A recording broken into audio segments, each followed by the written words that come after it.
Hi, welcome to this fine, wonderful spring day. After a week of horrendous weather that included snow and high winds and below freezing temperatures, it's so good to see the sunshine again. So welcome to Blue Heron Hill. I'm Sue, and today we're going to talk about my winter sowing. Winter sowing I did for the first time this season, I'll say.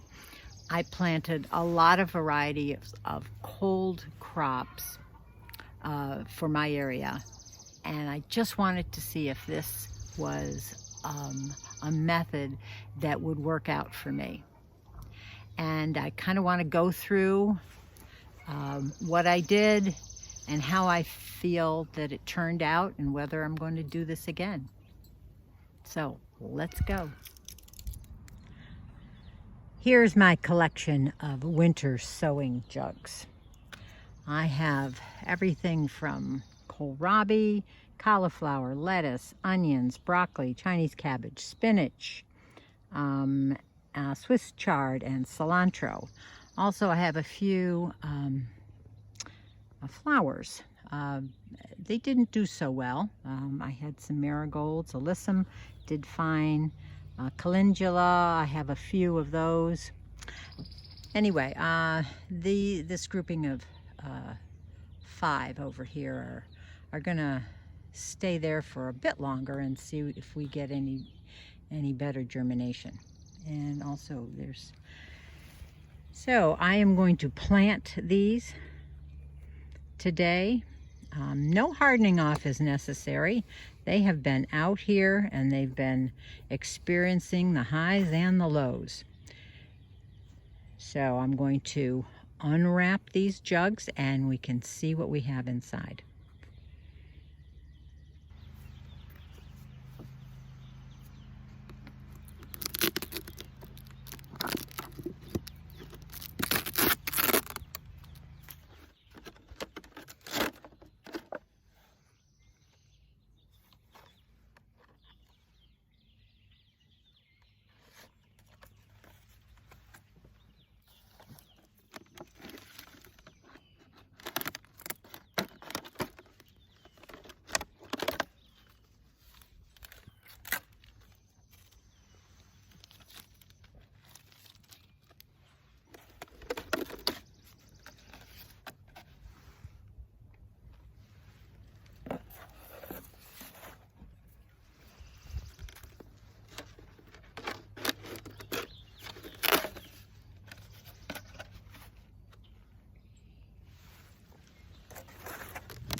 Two kinds of kohlrabi in here. It's a purple variety and then white on that side.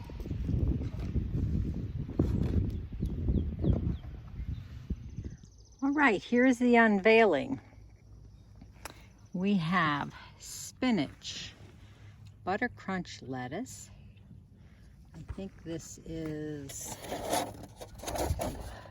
broccoli, Chinese cabbage, onions, far end. This is cilantro. I have kohlrabi, cauliflower, Swiss chard. Couple initial observations. I was not pleased with my germination of my spinach. Although it did germinate, I would have expected that it would be a lot more prolific than it is. These are rather small. I have some out in the garden now which are a lot larger. BUTTERCRUNCH lettuce, I heavily seeded this, and the germination is great, but I don't think the growth was all that spectacular. Good germination here on this broccoli. I think everything came up, but again, it's not as big as what I had before. Chinese cabbage, I think, is exceptional. and the onions are good. Not as big as what I had started. Cilantro, like the germination rate here. They're pretty good size. I'm sure once I get them into the garden, they'll be fine. Kohlrabi is good. Cauliflower also. Not happy with my Swiss chard at all. I don't see a large amount of seeds had germinated. So my initial impressions are kind of mixed with the winter sowing. One thing I did notice is that the sun does bleach out your label. Some people recommend using a paint pen. I didn't have a paint pen, but that's why it was important to always stick a label inside your container as well as writing it on the outside.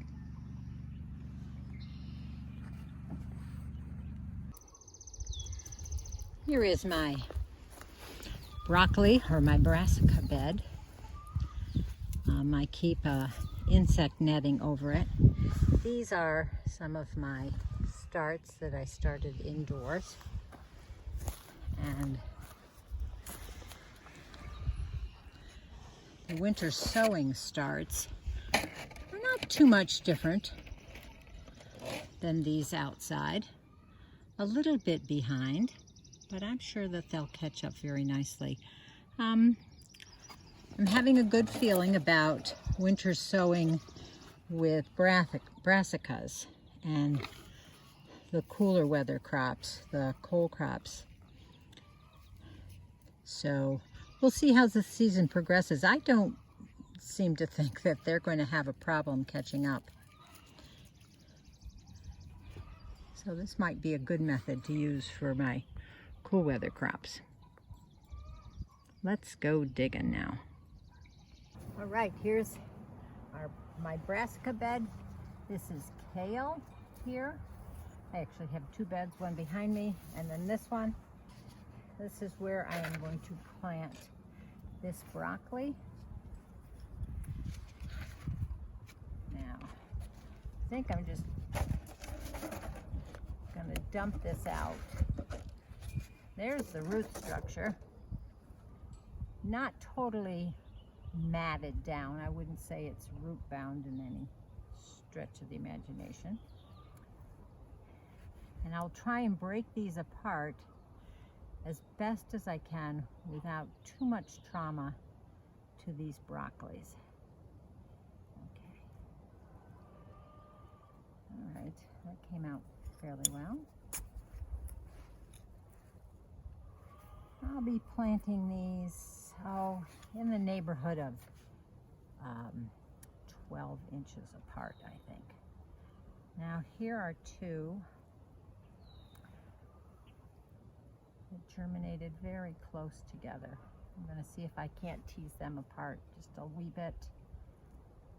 They will suffer some trauma.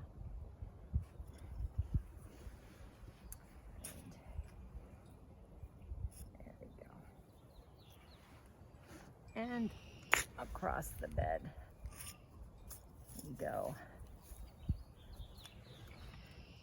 I'm going to stagger them here and not plant them directly ladder-like across.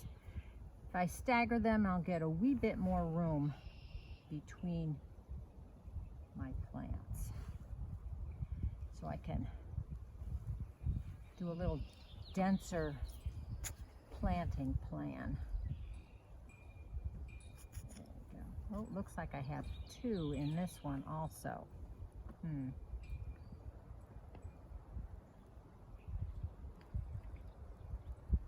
All right, we'll see how that works. This guy's a little fragile. Doesn't have much of a root system, but we'll hope that he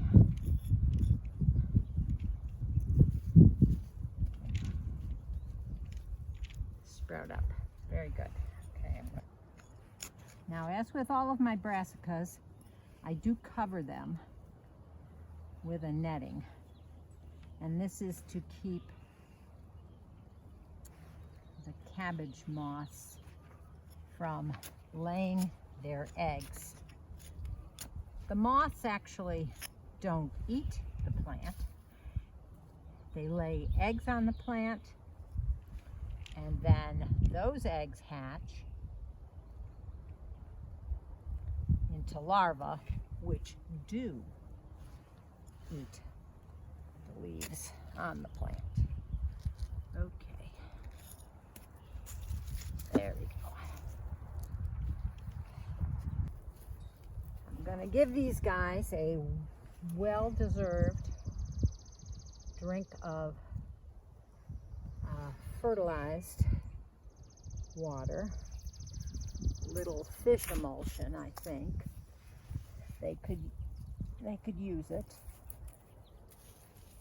There we go. Lovely. I grew this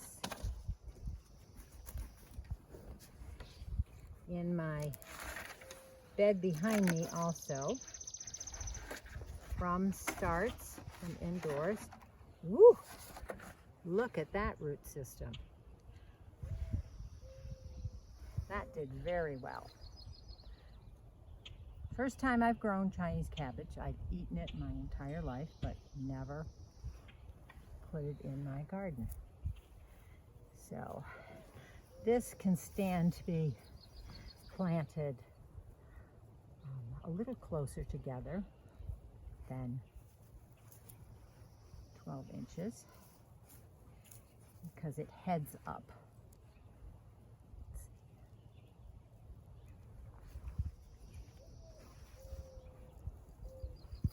I'm going to do it probably at about 8 inches.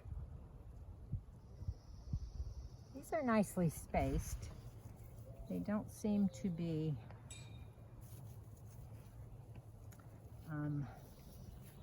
the roots don't seem to be too interspersed with their neighbor. I am very excited about growing these. I have a favorite salad that I use these in, that you will see in the coming months. If these produce well, I will do a video on that. I love my new raised bed.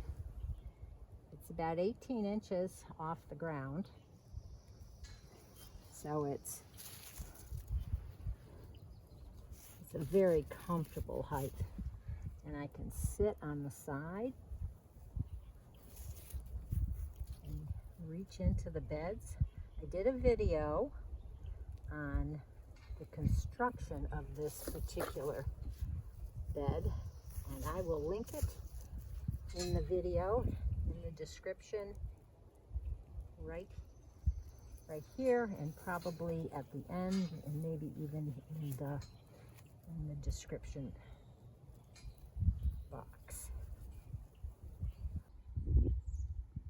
I have 3 winter sowing jugs left to plant today. In the foreground, this is cilantro. That is quite a lovely crop. I am going to be scattering those all over the place, probably even some in my brassica tents. Buttercrunch lettuce, I have a spot for that. And those onions, I think I am going to deem green onions. So I will plant them young. I will intersperse them, their plantings, with the buttercrunch lettuce, so I can pick them when they're young bulbs and use them fresh as salads.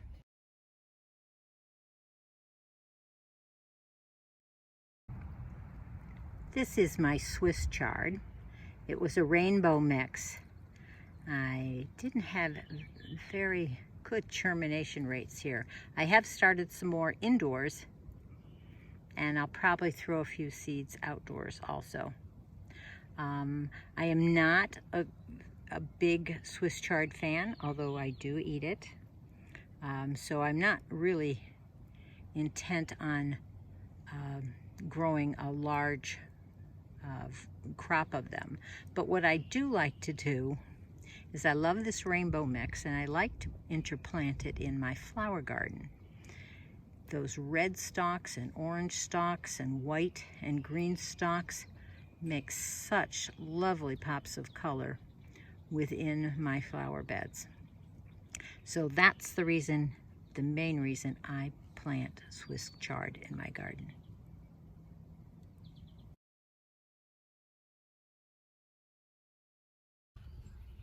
All right, time for a little wrap up on my thoughts on my winter sowing 2021 and this little experimentation.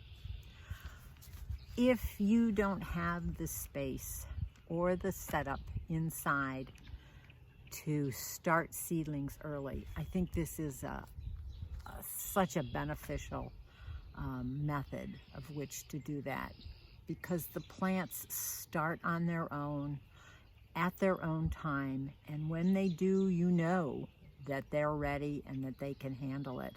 I, on the other hand, have a space indoors. I have lights, I have containers, I have all that. So to me, this isn't an imperative to do it this way. Although I do see the benefits of having this method to be able to use. And so without lights and without space indoors, this would be a go-to method in my book. I thought everything germinated fairly well. They aren't as far along, of course, as the things that I started indoors. I do have a problem with transferring them out of their milk jugs into the soil beds. I felt that there was a lot of shock to their root systems, because their root systems would tangle together and you'd be pulling them apart. When you start them indoors and they're each in their individual cell and you up-pot them into a larger container, their roots are self-contained and you don't have to pull them apart and tease them apart. I don't think that eventually they will catch up and do well, but I do think that they are going to struggle for a little bit because of the manhandling that you have to do to get them out of the jugs and pull them apart. That's a big thing in my book. And then on top of the fact that they are not as large, you know, when you start them indoors, they are going to be larger when they go out into your garden. Now, if you don't have the time to harden your plants off when you start them indoors, that would be a con. I would think that, you know, you need that time to move those plants a week to 10 days to 2 weeks in and out of the house, exposing them a little bit more to the changing angle of the sun and the outdoor temperatures. So there's a lot of time involved in that and in the whole seedling indoor process. So that's a plus side for winter gardening. That you don't have to do. I think when you winter sow some of the warmer weather plants, you'll have to do a little bit of it outdoor exposure by opening the jugs every day for a little bit of time. I am not going to grow peppers and tomatoes and a few of those warm weather crops. So that is not going to be, for me, a problem. My warm weather crops are always going to be started indoors. So, but will I do this next year in 2022? Yes, I think I will.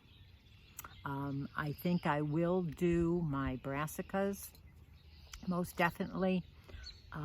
The only root crop I've tried are onions, and onions transplant very well. Even I grow them in a mass and I don't grow them in individual cells, and they've always done very well for me transplanting out. But things like carrots, and I suspect radishes and beets and some of those root vegetables are not going to transfer very well into your garden. So with most of those, I self-seed anyway. Winter gardening method, transplanting them, I think that would not work very well. Although I have not tried it, but I don't suspect that it would. So on the plus side, lots of pluses for winter gardening, and thumbs up to all of you that try it, and those that want to try it. I would say go ahead and do it. I will do it again. Perhaps I will, I think next year, maybe I'll try some herbs. I'm always looking for more thyme and oregano and rosemary and lots of herbs. I tried a few flowers this year. My flowers did not turn out that well. I have some starts in the house. I may reseed my marigolds. Here I have alyssum in one of the jugs, and coreopsis, they seem to be doing fine. My calendula has not done as well as I had wanted it to do, so that I've restarted indoors. But anyway, that's my take on winter sowing. Thumbs up for most of it, and I will probably continue with it. Let me know if you do winter sowing, and what pros, what cons have you run into, which makes you say, I'm gonna do it, or makes you say, I don't think I'll do it anymore. I'd be interested to know. Thanks for following along with this winter sowing experiment, and I will be coming out with more videos along the line. And subscribe if you like. Give me a thumbs up, that that helps with the channel, and pass this around. If you have friends that are interested in my content, I'd be more than happy to for you to share it with them. So thanks for digging in the dirt with me again today, and I'll see you on the next video. Bye-bye.